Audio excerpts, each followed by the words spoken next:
Good afternoon, ladies and gentlemen. Thanks so much for joining us. This is Daniel Estulin. Welcome to the English edition of our YouTube show called The World at Large. And so with Donald Trump making China America's number one enemy, I think it's important to take another look at China to better understand who and what they are and what makes it tick. So the root of Chinese particularities in terms of economic organization is something called Eastern despotism and the Asian mode of production. We're going to talk more about it today. China, which occupies the center of the world panorama, has entered the technological race with the United States beginning in October 2020, which is the fifth plenary session of the 19th Communist Party of China Central Committee. And so China's plan is to catch up to the United States in information society infrastructure, which is integrated circuit industry as early as the 2025-2026 period. In other words, right around the corner. And so the goal of technological independence of the People's Republic of China is year 2035. And the fulfillment of the Chinese dream of reviving the greatness of the nation of the yellow people is 2049, which is the 100th anniversary of the creation of China's Communist Party. And so 2049 becomes the turn of a new great cycle of history as China creates the community of the common destiny of mankind, Datun in Chinese, and becomes the undisputed leader of the entire world. And so this Chinese global project with the historical name of Great Unification or Datun, in competition with the United States for control of the Pacific zone, where the center of economic life and world politics is shifting from the North Atlantic to the Pacific region, requires the organization of a reliable strategic rear guard. Now, the rear guard, or the rear, is where the strategic resources base is located. This is what you can rely on in terms of trouble. This is what you can retreat to in case of failure. And the rear is something you never hand over to the enemy. And so, according to the political geography, the strategic rear guard role, when the front line of China's or Chinese rivalry with the United States heads towards the Pacific Ocean, can only be played by Russia. And this circumstance determines the course of the current policy of the People's Republic of China towards Russia. And so the motto of the China-Russian relations is the formula that Deng Xiaoping proposed to Gorbachev back in 1989, always good neighbors, never enemies. Now, we're not talking here about a sincere friendship. That's something else, where you know that a friend is in need, is a friend indeed. Somebody's in trouble, you're always going to be there to help. What we're talking about is the spatial position back to back. Not shoulder to shoulder, but back to back, because China and Russia, they're looking in opposite directions. The Russians have one enemy and the Chinese have the other, not shoulder to shoulder, as often alluded to by political scientists. And so to ensure the security of the home front, China refrains from potential sources of disputes, infights, grievances when, for example, purchasing natural resources, deposits, and investing in the infrastructure of the Russia's Far East for commercial gain. And preventing the growth of this anti-Chinese sentiment within Russian society and accusations of Chinese expansion. In other words, the notorious yellow pearl. As for the Chinese investment in gas production in the Northern Sea route, this is due to the implementation of the doctrine of transferring the strategic borders of the People's Republic of China beyond its national natural territory, which again, according to the Chinese, so that's their plan, that would include the circumpolar regions, which China really has nothing to do with. But that's the territorial expansion of China abroad. Now, Americans do the same thing. They only do it to the point of a gun. The Chinese, they're much more, needless to say, intelligent in how they expand their territorial proclivities. And so Russia, subject to Western sanctions and isolated from Europe, finds itself in strategic isolation, and it announced a turn to the east towards China. And this turn of events is an anathema for Russia's elite, because since the proclamation of the Russian Empire by the Tsar Emperor Peter the Great and the subsequent Goldstein-Gottorp-Romanov dynasty, the Russian elites have shown themselves in a spirit, let's say, of servility and admiration for the West. For example, in 1698, Tsar Peter the Great brought a tricolor flag from the first Masonic monarch, William III of Orange. And remember, a tricolor is a type of tri-band. It's a design on a flag, 3 different colors, which originated in the 16th century as a symbol of republicanism, liberty, revolution. And so the Freemasons, because any tricolor or tri-band is a Masonic flag. So if you start looking at the different flags and you realize that all of them are tri-bands, 3 colors, you realize who controls every country in the world. And so the Freemasons, they strive to form a single world union to achieve the kingdom of universal justice. Remember, freedom, equality, fraternity. You have the French tricolor, you have the Dutch tricolor. And so all the tricolors in the world are Masonic symbols. Countries, regions, continents in the hands of the world Freemasonry. And this is how the invisible world becomes visible, that helps us understand the background of many of the decisions and the shadows and the conflicts made by the people who run the world from behind the scenes. Returning to our story, China is not looking for a quasi-military political alliance of the Russian Federation on the one hand and the People's Republic of China against the United States and NATO on the other. Because the Chinese stratagems, they're not designed to check and balance the confrontation between 2 blocks, but to follow the action of what they know as the law of change, not 2, but in combination of 3 independent forces. In this case, the People's Republic of China, the Russian Federation, and the United States of America. And so to realize the Chinese dream in a combination of these 3 forces, Beijing needs Russia with its oil and gas, uranium, timber, plutonium, everything, to occupy a passive position in the Chinese rear. While China in its confrontation with the United States of America over the global market for information society products, in other words, we're talking about the cloud computing industry, the Internet of Things, artificial intelligence, digital control over people, will be Russia's sponsor in high-tech goods and services industry. And so for the People's Republic of China, Russia is not a competitor in the field of innovative information society technologies. And so the rearguard role will allow Russia to enter this new world order of the community of common destiny for humanity together with China on Chinese shoulders and at China's expense. Otherwise, if you remember the proclamation of Zbigniew Brzezinski's American formula, a new world order led by the United States against Russia will be built on the ruins of Russia and at the expense of Russia. And if the Central Asian countries of the new Silk Road economic belt have already been granted the status of a common destiny with China, then the existing liberal Russia has not yet achieved a common destiny with China. And so the main problem of today's democratically elected blue liberal Russia is that its ruling strategy is made up entirely of friends of the US dollar, is imbued with Western mentality, operates with Western political and trade schemes, does not understand China, is inclined to inflate the Chinese threat, does not trust China, and unconsciously fears again the yellow pearl.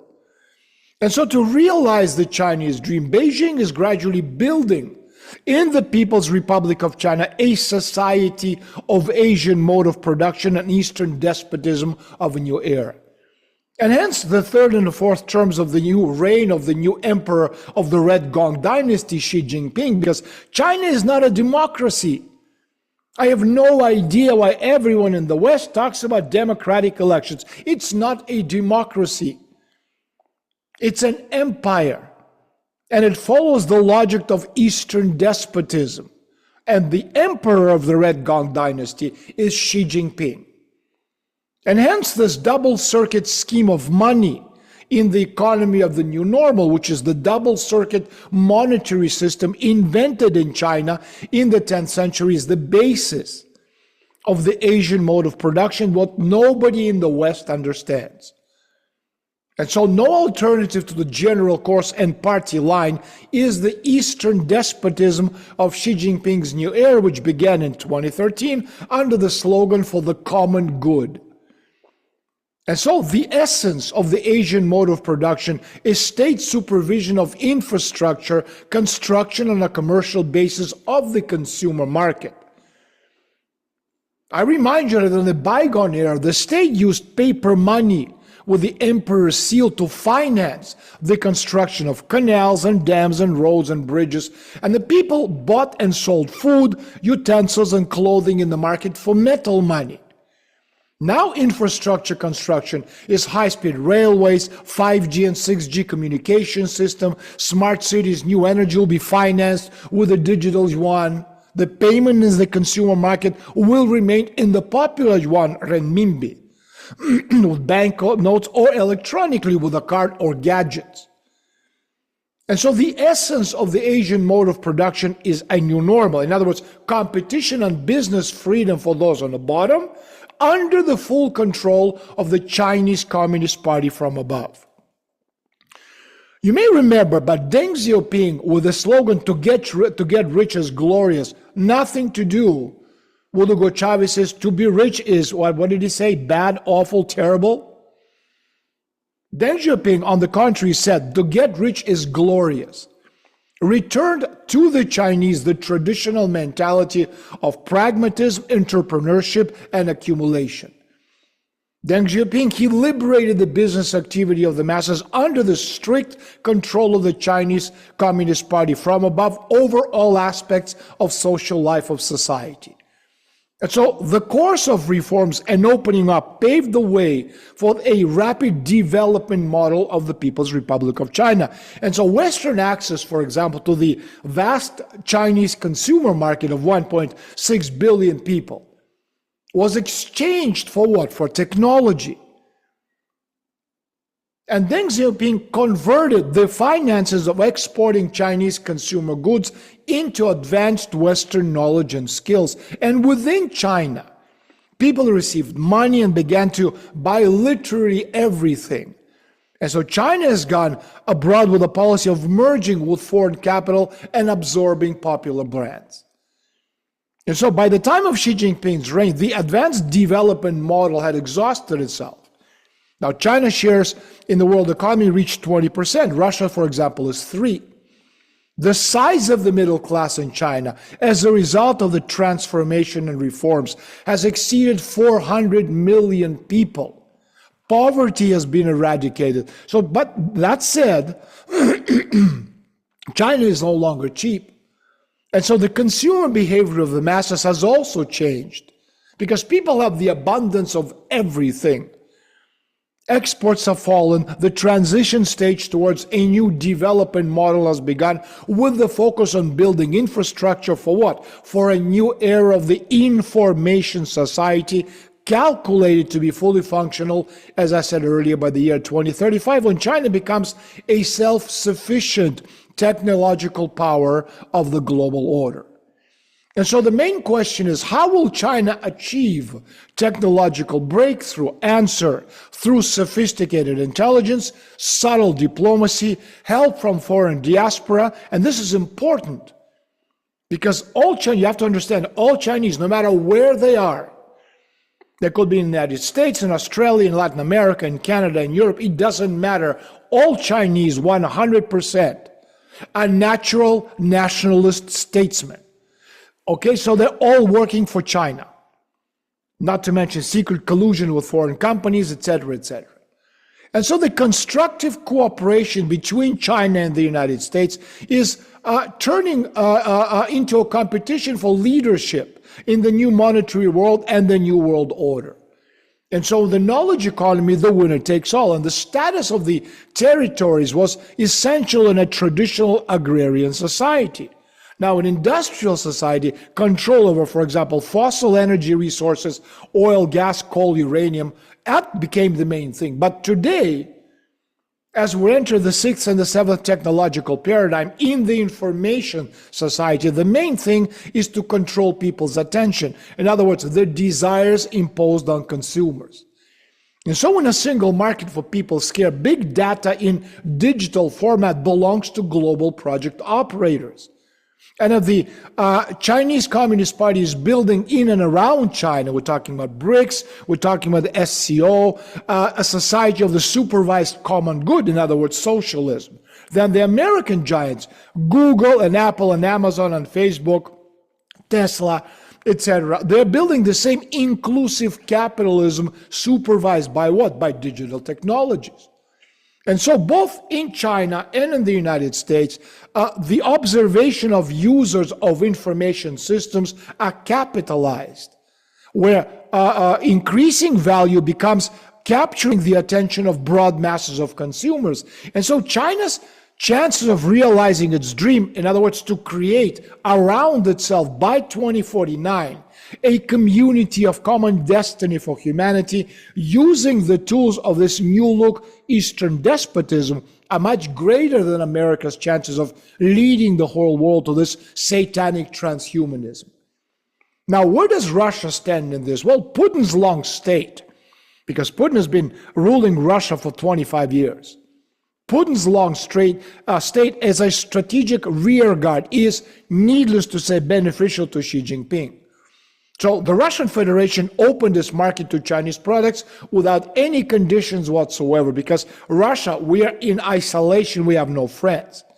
And so needless to say, the Kremlin supports all Chinese initiatives in Russia. And the general staff of the Russian armed forces is also conducted joint military operations with the Chinese armed forces. The Russian Foreign Ministry repeats all the formulations of the Chinese diplomacy. Okay? And it is only beneficial in a passive position of comprehensive interaction and the leadership of the People's Republic of China. Vladislav Surkov, a prominent Russian government official, political theoretician, this is the man who has the ear of President Vladimir Putin, he convincingly argued not too long ago that the existence of Putin's long state is impossible without a reset. In other words, expansion beyond the national territory. And one of those resets was the Russian Federation's special military operation in Ukraine, launched by Moscow on February 24th, 2022. In other words, it is the Kremlin's active position in the armed conflict in Ukraine that prevents success in peacefully overcoming the center of the world occupied by the People's Republic of China between the two norths, which is the United States and NATO alliance.